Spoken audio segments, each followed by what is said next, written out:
comfortable putting it there, or if you have questions and you want to raise your hand, that's great. I am going to be recording this. Just started it. Yeah. Who are not, huh? I just started it. You just started my recording. So we're recording, just so that we do have access to this for people who aren't able to make it today. So if you do feel like you need to turn off your audio or camera, feel free to. And we'll kind of jump in. So you guys are still looking at my slide 1, correct? Thank you. Okay, perfect. So this workshop is going to talk a little bit about the scholarship opportunities for Mount Wachusett students. If you don't know me, I'm Lauren Clifford. I'm one of the academic advisors, and I'll be talking about the scholarship portion. We also have Mary. Hi, guys. Good to see you all. And she is one of our most excellent writing tutors, and she is going to be talking to us mostly about the essay portion. And I'm kind of jumping ahead here. So we're going to talk about the actual AwardSpring program, talking about some sample essays, as well as tips for writing those essays, and talk about the deadlines that you guys will need to meet. So we have this slide here for AwardSpring, but I do want to jump over and actually give me a second. I'm going to pull up my iConnect so we can look at it together. So I need to share. There we go. Kayla, give me a thumbs up. Are you guys looking at iConnect now? Yeah. Okay. So obviously my screen will look a little different than yours. We all have different icons, but we should all have AwardSpring. It's the little orange triangle here. And so when you click on that, that's going to take you to this application. Oh, first I'm going to have to log in.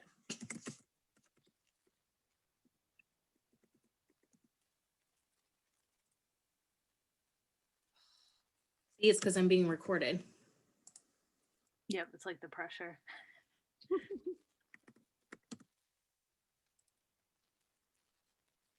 Oh my goodness, guys.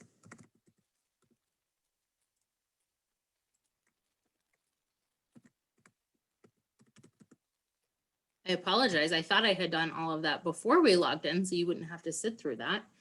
You probably did. And Yeah, it probably it's like kicked me. It's been popping up a lot recently. So I know we all feel the pain of having to do all the security questions. So let me kind of show you around here a little bit, and then let's talk about kind of the benefit of applying through this program. So dashboard, you will see this is kind of one of the places you can complete your application. But I want to show you down here. This is the listing of all the scholarships. The great thing is that you are only needing to fill out one application, and it's going to apply you to everything that you qualify for.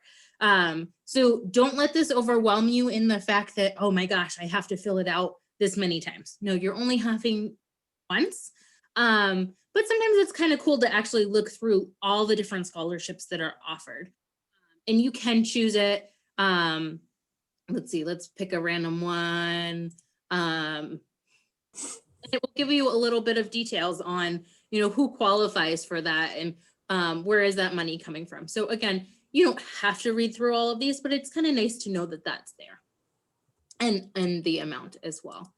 We're going to highlight it again at the end, but it doesn't hurt to mention it a couple times. You will see 2 due dates.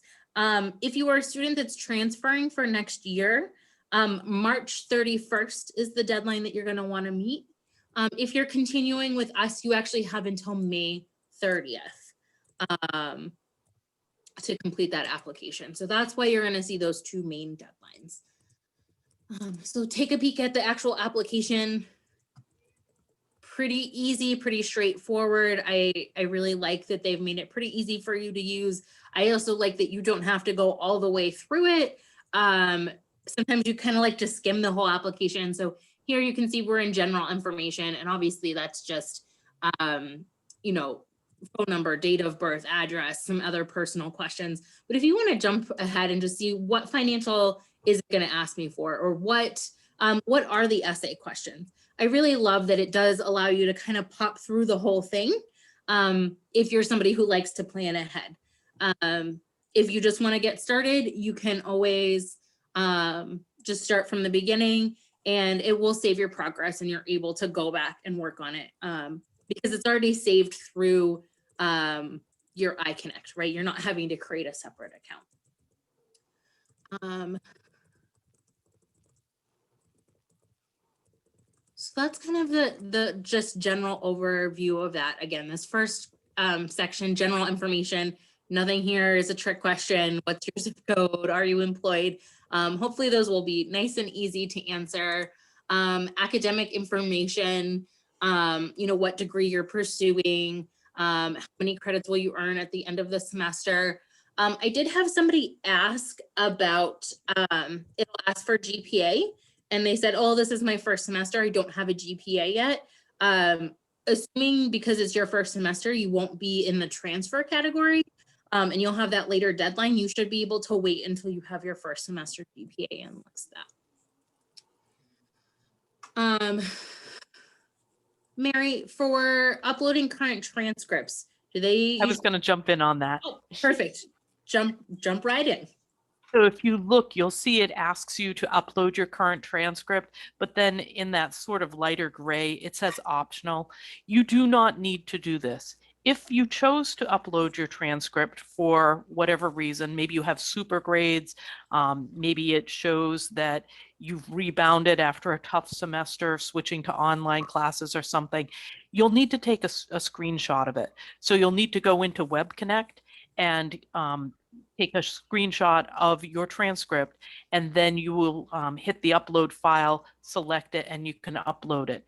You do not need to do this. Do not feel that you have to do it, but if you had a special reason for doing that, you could. Absolutely. And if you are unsure if it's a good idea or not, if you think meet one of those circumstances that Mary was talking about, that your grades started low and now they're really high and you want to tell that story, definitely you can talk with an advisor. If you're having trouble saving anything or screenshotting it, talk with us and we can definitely help you through that. So financial information, pretty straightforward there as well. Mary, anything else that we really want to highlight on this page? I do want to talk about why they should apply in general, but oh, could I? I'd love to talk about that. So unlike financial aid, where you're awarded a certain amount and, it's just, that's what you get. This is a way of supplementing that. Financial aid covers a certain portion. Sometimes there's a gap. Sometimes there's unexpected circumstances that can cause you to be, running a little bit short on your funding for college. Scholarships are a great way for you to access additional monies that do not have to be paid off. And it's a gift that's provided through the Mount Wachusett Foundation. The Mount Wachusett Foundation is primarily composed of alumni and community members, and they've provided these funds. You saw the list of the scholarships. Many of those scholarships are to honor people who attended the Mount, or who graduated from the Mount, or people who worked at the Mount, either as professors or staff.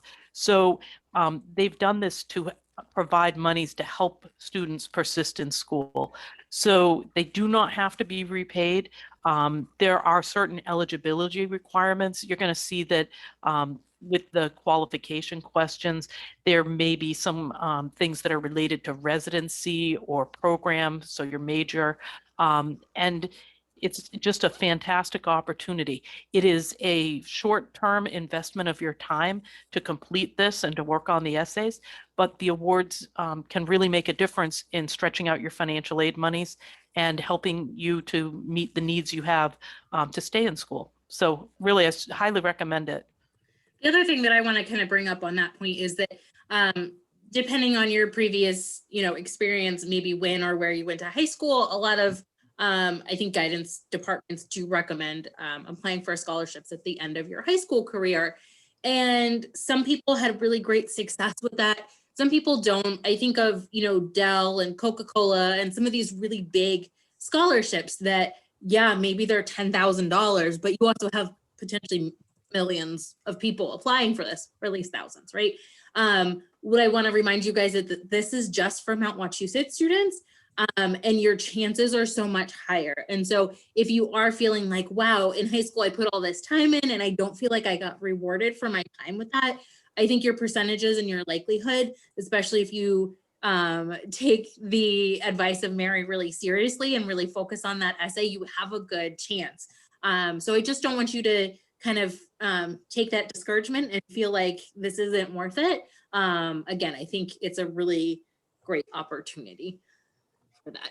So let me jump us back to our PowerPoint.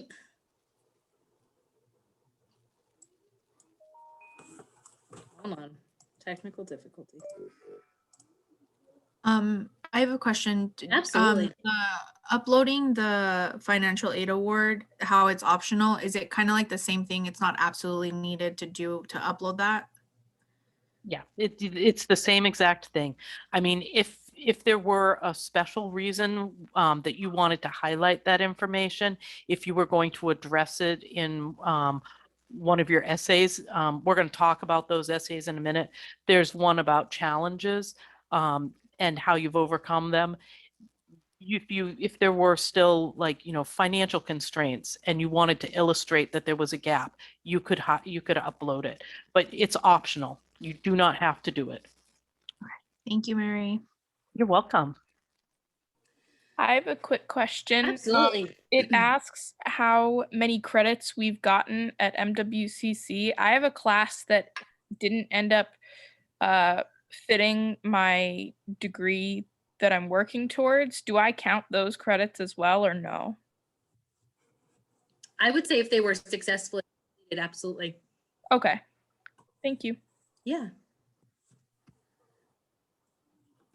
So I know we talked about this, but just to recap, it's so nice that it's one application that goes so far, and that the program is so easy to use. Again, it's such a benefit. And those areas of writing it's not a separate essay for every single scholarship. Mary's going to obviously talk more details, but it's a really easy opportunity. We can definitely share with you this PowerPoint, but I kind of showed you really easy right on your iConnect. You're not having to create a profile in a whole other software or website. So that's really nice as well. All right. Any other questions before we jump into more of the essay piece? Mary, do you want me to continue to share and you let me know when you want the slides to change? That would be perfect. That would be Okay. excellent. Thank you. Okay. Okay, so I'm going to talk a little bit about these essay questions. If you have questions about anything that we're explaining, just stop me, okay? And we'll go back and talk about it. Essay questions can be a little bit overwhelming because you're being asked to write about yourself, and you might be asked about maybe what your goals are and those kind of things, and it can be a little intimidating. Don't let that deter you from applying for these scholarships. And remember that we're here to support you with this. So if you need assistance with writing the essay questions, if you need guidance on how to upload those transcripts because you want to do that or you want to upload your bill, we can help you with that. We can also help you with the application if you run into difficulties with it. So we're going to review those essay questions, and then we can talk a little bit in general about how to approach writing the essays. So for this award application, there are only 3 essays that require your attention, unless you are a non-traditional student. And essay number 1 is geared especially for those non-traditional students. Non-traditional students are students who did not come directly to college after high school. They may have served in the military, maybe they needed to work, maybe they had other reasons for not coming to school right away. But the first question asks, if you are a non-traditional student, please tell us why you decided to attend MWCC and what this second chance to earn a degree means to you. So we're going to talk about that in greater depth. If you are not a non-traditional student, you can skip this one, okay? So the ones that are required for everybody are essay number 2. Please tell us about the challenges that you've overcome to be successful in your college career. Essay number 3, what does Mount Wachusett Community College mean to me? And essay number 4, which is actually technically not an essay. It asks you to please list your community service, student, volunteer, or other relevant activities and the amount of time spent on each one. And in that section, there are some other questions, and I'll address those when we get to that, because when we look at it on the AwardSpring application, you might be like, well, what are these? Because they're very specific questions. Okay. Lauren, do you mind advancing to the next one? Thank you. So if you are a non-traditional student, you need to think about some of these ideas as you're doing your brainstorming. So why you attended Mount Wachusett Community College and what this second chance to earn a degree means to you. So some of the things you might want to think about are what made me delay enrolling college.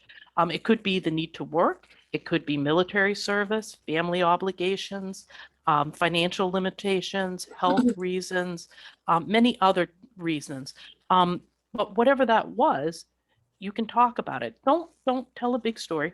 Tell the facts, because you only have about 1,000 words to fill these. You'll notice on each of the essay questions, it does give you a word limit. Okay, so you have to choose your words carefully. You have to be careful about striking a balance between the details of the circumstances and, answering the question. So the next thing to think about is, how did I spend this time? So what were you doing during the gap between high school and enrolling in college, or leaving college? Because some folks start school and then they leave after a semester or two. What did you do in between there? What did you learn? Did it help you to clarify your goals? Did it help you to learn more about yourself and what you needed to do to be successful? But talk a little bit about that time. And then what made you to decide to re-enroll in college at the Mount, right? So what made you decide to enroll in college, and why did you choose MWCC? I see Sarah's box is lit up. Did you have something to add, Sarah? No, sorry, Mary. Oh, that's okay. That's all right. And then the last thing to think about is, what does pursuing your college education mean to you now? Maybe this opportunity helps you to move toward goals that you've clarified during that time. Maybe you're in a better position now to know what you want and to have the support to pursue it. So think about those things. Are there questions about this or anything that anybody would add to this, staff or counselors, that would help with this question? No? Okay. Would you mind moving to the next one then, please? Thank you. So the next question is asking you about the challenges you've overcome to be successful in your college career.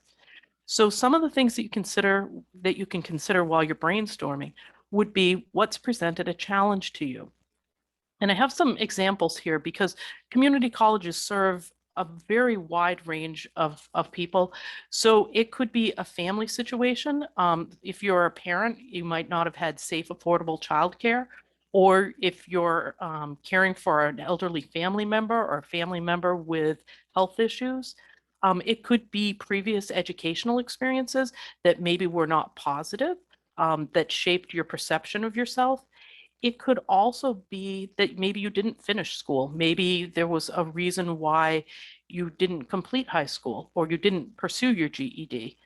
It could also be financial challenges, transportation, a lack of support. There are many different reasons. The next thing is, once you've identified that and you've written a little bit about it, think about what actions you took to overcome the challenge. So did you seek out resources? Did you change your thinking about your abilities or about your situation? Did you develop a support system to help you as you decide to go back to school? And what did you change in your daily life? So for example, if you were somebody who had a hard time getting into high school to go to school every day because you overslept, because you were working nights, maybe you got a better job that allowed you to work the day shift and you started adjusting your schedule. So it can be small things that maybe you would overlook. But as long as it was something, a step that you took to overcome the challenge, you can include it. And then the last part, what was the outcome? So how did you create success out of the challenge? How did you know you had overcome the challenge? So what did you observe about the results of your efforts? If you can point out to a specific example here, that makes for a very compelling essay. Questions on this one or other suggestions? No? Okay. So then we'll go to the next one. Thank you, Lauren. So essay number 3. This one is one that either makes people feel very happy because they have a lot of different ways of looking this, or it can feel kind of challenging because it's a very broad question. It asks you, what does Mount Wachusett Community College mean to me? So to help you with this, some of the things you can think about are your life before MWCC, what your life is like at MWCC, and what you hope for your life after MWCC. So thinking about before MWCC, what brought you to MWCC? What was life like before? We hear many stories of people who were working in jobs that were not suited for them, or jobs where they weren't compensated well enough for them to live on, and how maybe somebody pointed out something to them about their skills or about their potential, and that comment changed their perspective. So if you have a story like that, you can certainly share it here. Okay, and then that leads you into the changes that you might want to be bringing about by attending college. Once you've got that part in, you can talk about what it's like to be at the college. I know in the pandemic and this virtual learning situation, it's kind of tough to talk about how being on campus has changed things for you, how maybe you met new people, or you joined a club that aligns with your interests. We're still doing those things, but it feels a little different because we're not physically on the campus. But you can talk about that. What's it been like to be at the Mount? How has it changed your life? Maybe it's changed the opportunities that you have. Maybe it's changed how you think about yourself and your abilities. So you want to write about how MWCC has benefited you. The other thing you can think about is your life after MWCC. So what are your goals for after you finish your coursework here? How has the Mount helped you to shape those goals and prepare you to achieve those goals? So those are some things that can be structured into paragraphs. And remember, you want to keep that word count in mind.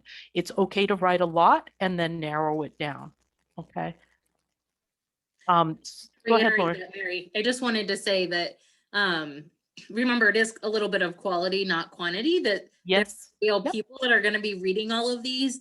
And so sometimes I just feel like people feel like, oh, the more the better.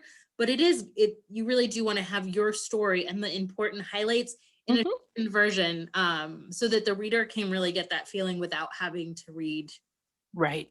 And with this, so they put the limit on it. So yes.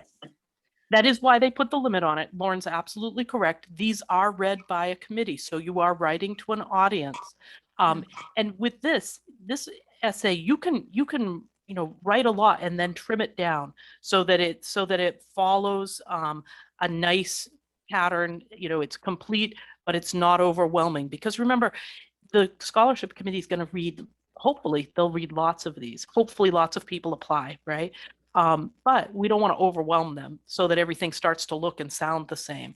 So it's important to do the best you can to answer the question in a compelling way, and maintain the word count. So choose your words carefully, be really effective in your writing. And we'll talk in a little bit toward the end on some tips for that.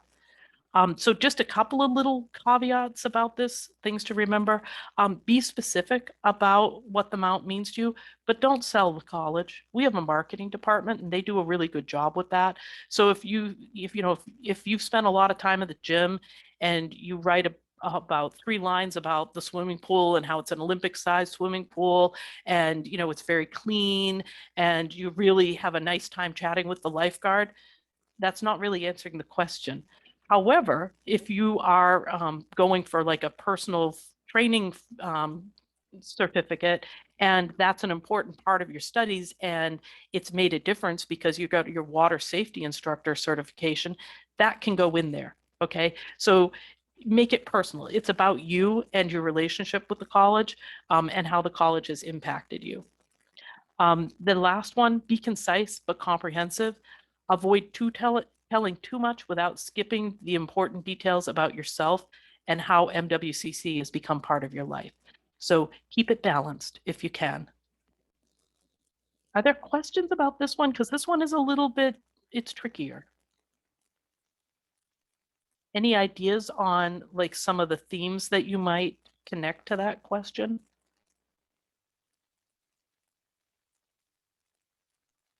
Maybe some words you might use? I'd love to hear what people are thinking. Me too.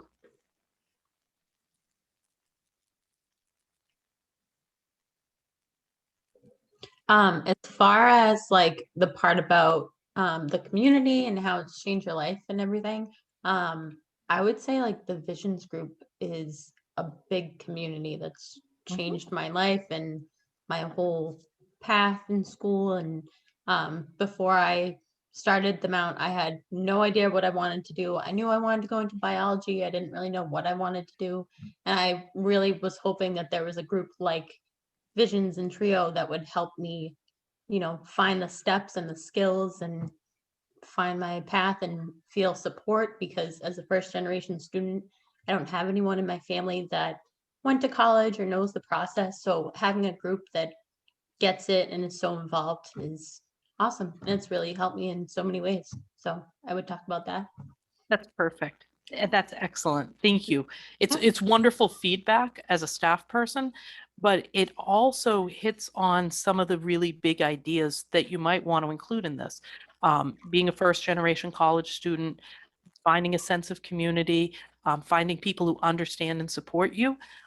Those are all great things that you can add in here. And as Vision students, you know, you may have similar experiences with that. You may have, you know, different paths, different majors that you're choosing, but those are certainly things that you can talk about in this kind of an essay. Other people have written about the idea of opportunity, getting a second chance, making a new way for themselves. Whatever is relevant to you and is true of you, that's what this essay is about. So that's great. Thank you, Allison. Did I see another hand? I don't want to move on without. Yes, let's just be sure if there's anybody else. I'll go ahead and go to the other one. Essay 4. Okay, so let's take a look at essay 4 then. So essay 4 asks you to list your community service, student, volunteer, or other relevant activities and the amount of time per month spent on each one. So this one, you don't really have to write an essay. It's really a listing because the scholarship committee is going to see lots of these. And we want to present it in a way that shows what you've done, where you've done it, and approximately how much time you've spent doing it. But we don't want to overwhelm them. So a couple of things to think about when you are trying to figure out how you spent your time. You can include things like student activities. It could be, you know, an honor society. It could be student government association, any offices that you've held, any leadership positions that you've held. If you have organized events for a club, or you've helped to organize different information sharing things, you can put those down. You can also include any volunteer activities through Mount Wachusett or the community or other places such as your church or other groups you might belong to. And then any other time that you can contribute, such as volunteering for your children's school, coaching sports teams, Boy Scouts, Girl Scouts, or any other causes that you're involved in. It could be the American Cancer Society Relay for Life, where you maybe you only walk in that, maybe you're not part of the planning of it. So don't overlook those things.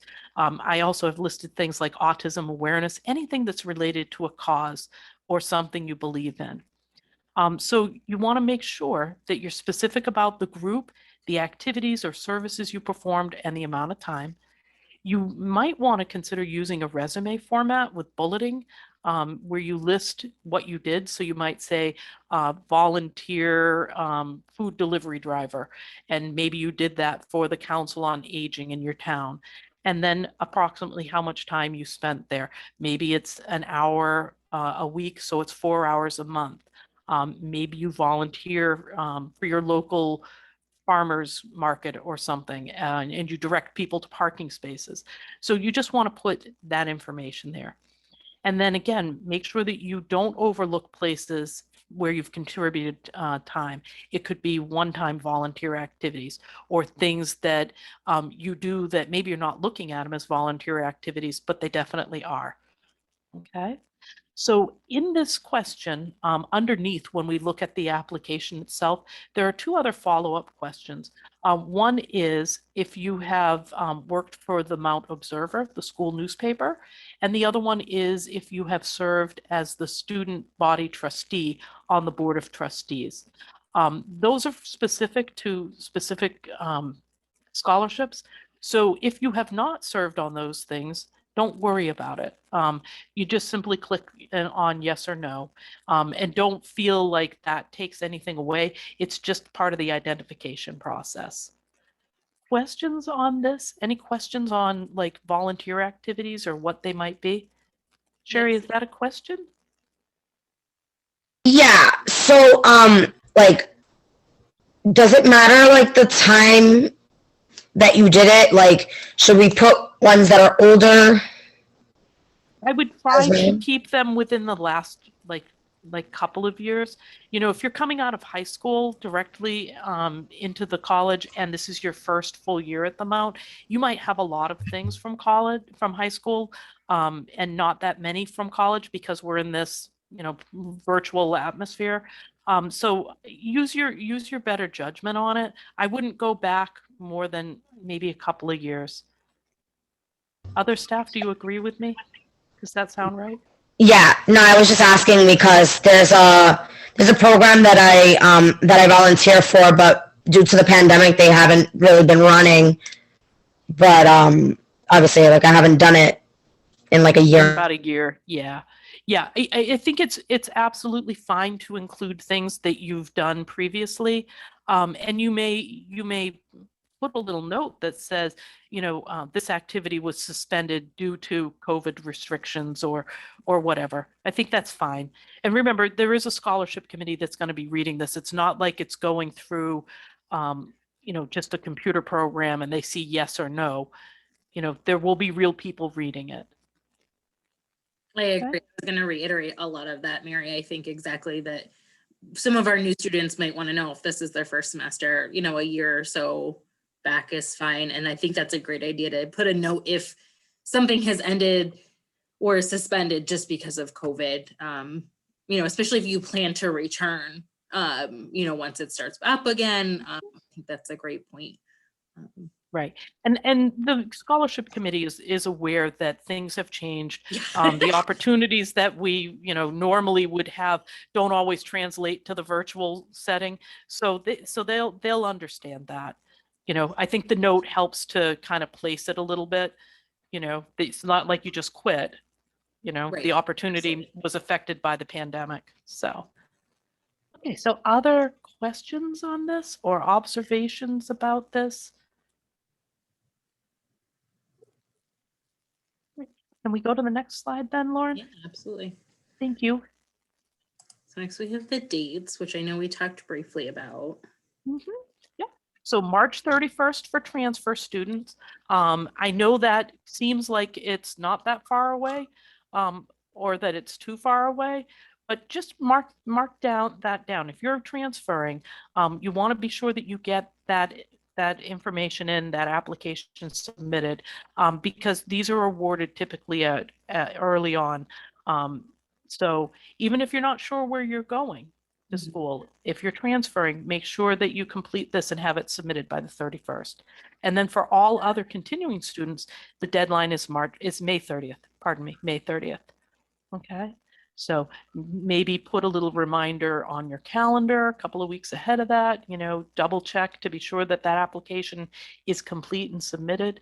Maybe you want to remind yourself, with an alarm in your cell phone. I don't know, but make sure you keep those dates in mind. I was gonna say my academic advisor and me is gonna tell you to put a couple dates in, right? If maybe this is really busy for you, put a note in to start next week. Give yourself a date to be halfway. Give yourself a date to have Mary or a friend or family member look it over if you want. If you set the alarm, the due date or the day before even, it's going to sneak up on you, and we want to kind of alleviate that stress. So make sure, look at your calendar, see when your classes are going to be busy, because you already took all your syllabi and you put all those important dates in. So you'll be able to see what's a lighter week for you and maybe commit to working on it when you kind of have a little bit of a lull in your classes. And please do keep in mind that this due date is after finals. So you want to account for the fact that you might not be at your freshest. You might be fatigued from finals and the end of the semester crushed. So do leave some time for this, and do make sure that if you are getting close to that deadline and you've got a lot to do, that you actually sit down and commit to doing it. Don't forget, the application will save your information.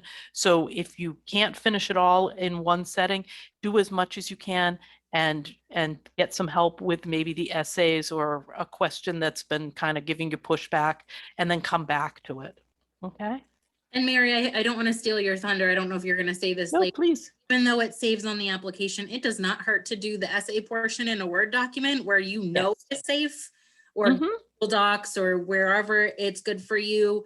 It might be a little bit more accessible if you you want to take a break from studying and you want to pop in and write a couple paragraphs rather than having to log into iConnect. Maybe that's more accessible.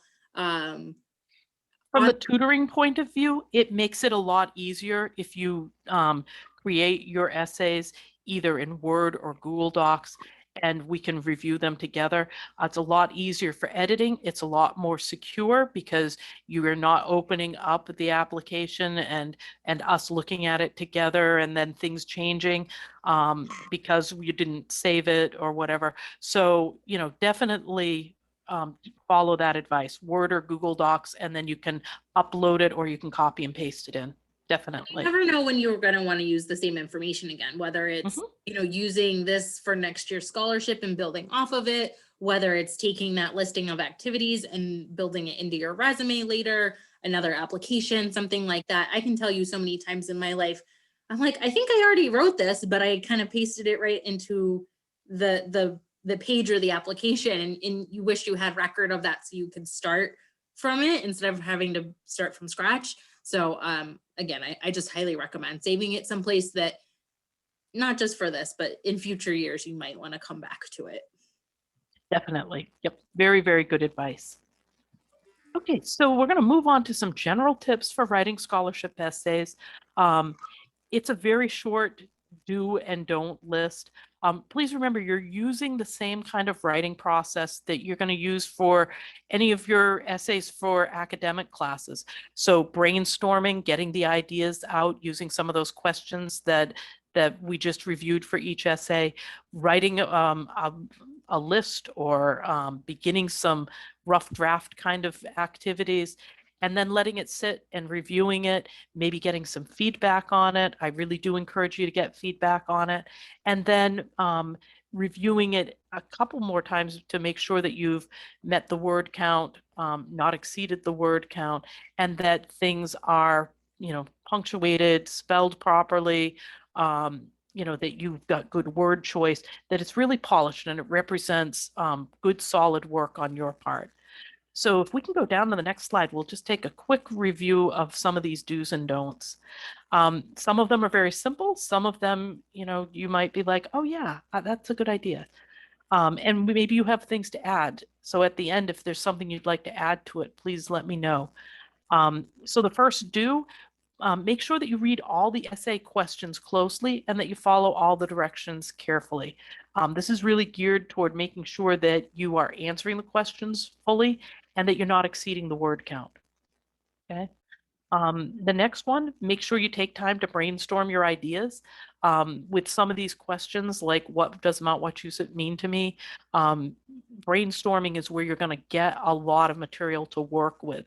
And remember, in brainstorming, we don't worry about spelling, punctuation, grammar, editing, and it doesn't even have to be with words. If it's easier for you to kind of sketch out your ideas or just drop some adjectives on the page, do whatever works best for you. Okay, that's a preliminary activity just to get the ideas out. And whatever form they land at, you can apply words to afterward. The next one, be specific when you're answering the questions. Give examples and use numbers when it's appropriate. So if you landed at school and you weren't very well prepared, and so your first semester GPA wasn't that hot, but you reached out and got some tutoring and you connected with, I don't know, the Academic Support Center and some other resources, and your grades went up, it's perfectly fine to include both GPAs. Use actual numbers to demonstrate improvement. And then the last one, demonstrate how the college has helped you to grow as a person, has helped you reach your goals, and has had a benefit for others. So how has college helped you to contribute to your community, to your family, to whomever? Okay. Others that you would add for the do's?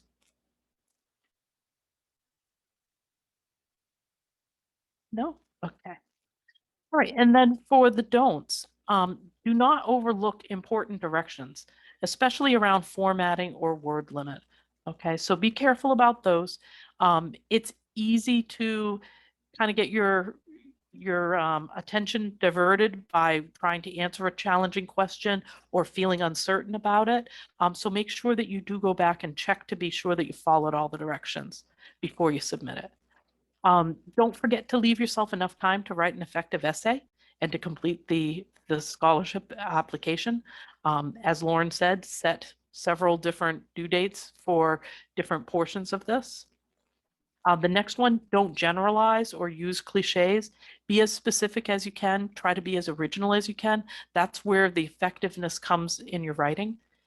And the very last one, and you all know this one, don't forget to proofread and double check grammar, spelling, punctuation, formatting, any of those other final things that put the polish on your essays and your application. Anything else you'd add to the don't list?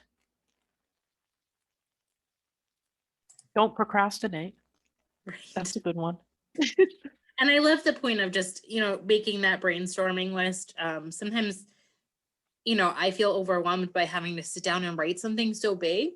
But if I can just write down my 4 points, whether it's a web or kind of a really rough outline, and instead of thinking, oh, I have to write 1,000 words, okay, I'm going to write a couple of sentences on this struggle. Then I'm going to write a couple of sentences on what helped me to get better. And then I'm going to write a couple of sentences on where I see myself in the future. Suddenly those 3 paragraphs are a lot less overwhelming, and they don't have to be done in one sitting. And so I really love that you said, taking the time to do that outline and that fourth kind of pre-thought out. It's a way to get started, and sometimes getting started is the hardest thing about this, because you are going to be talking about yourself, which is very hard. But if you can get some words out on the paper, they can help you to, connect to other words that might help you to get a sentence out. And so we just do it in baby steps. So Yep. Brainstorming is where it starts. Any other things that you would add to this list? I'm always looking to improve this presentation. So if you have other thoughts, or if you have thoughts later on and you go, oh, I wish she'd talked about, or I wish they'd covered this, let me know. You can always email us and let us know. Okay. Questions about any of this or concerns? That's a lot of information, and it's a lot to think about. So if you find you have a question, you can always email us afterward. It could be a couple of days from now, you go, oh, I wonder about this. Go ahead, Sherry. So I had a question on so I know you guys do English tutoring in the Visions RX program, but it's kind of based on the Visions program. Is that something that we'd be able to use the tutor there for, or would it be something that we should do the academic like tutoring center for? Either one. So if a writing tutor has an available time and you can schedule an appointment after you've gotten some work done on this, definitely you can use us, or you can also go to academic support. I'm correct in that, right, Lauren? Academic support is still working with scholarship essays. From They are. okay, They are. Okay. I was pretty certain I about haven't that, heard and then otherwise, but I wanted, yeah. I was pretty certain I was correct, but you know. Okay, thank you, Gaurav. Yeah, so you can do either. And sometimes it's a matter of availability. You know, there might be an open appointment with one of the writing tutors, but it might not fit with your schedule because you have a Zoom class meeting or something. So always check with us, and then you know, we'll try to work with you as much as we can. Other questions? Also with having somebody look stuff over, I never want to discount somebody that just, that Mm-hmm. Even if they're not confident in their kind of grammar spelling ability, if they read it and just are judging for the flow, is there, especially if they know you, did they think that you missed a key piece about your struggle, your story that's really interesting? I definitely recommend that, you can have somebody else review it too, even before a tutor. And one of the things that you can do, and it doesn't matter if you're doing this kind of an activity with a tutor or somebody from home, if you have somebody read it out loud to you, listen for places where maybe they hesitate or they stumble over a word, or they just sound uncertain. Those are the places that you need to look at. We do that often in tutoring because sometimes when we're reading it to ourselves and the words are just flat on the page, we know what we want to say. So our mind fills in the gap and we don't hear what needs to be clarified or what needs to be added to. Hearing it out loud will change that. It also gets you to hear it from somebody else's perspective. So it becomes less obvious what your own intent was, and it becomes more obvious where maybe it's not being communicated as well. So that's something that's simple to do, and you can do almost with anybody. Allison, did you have something? Excuse me. I was just wondering if not uploading your transcript affects your chances with any of the scholarships at all. It's optional. If you had a particular reason for including it, you talked about it in an essay and you wanted to demonstrate, the improvement in your grades or whatever, you could, but you do not have to. It's not going to affect it. It just may be some supporting evidence if you wish. Gotcha. Awesome. Thank you. You're welcome. Anybody else? I want to respect everybody's time. I know we have a few minutes left. Let's end the recording, and then if people have questions that they'd like to ask, maybe more one-on-one if they want to linger. But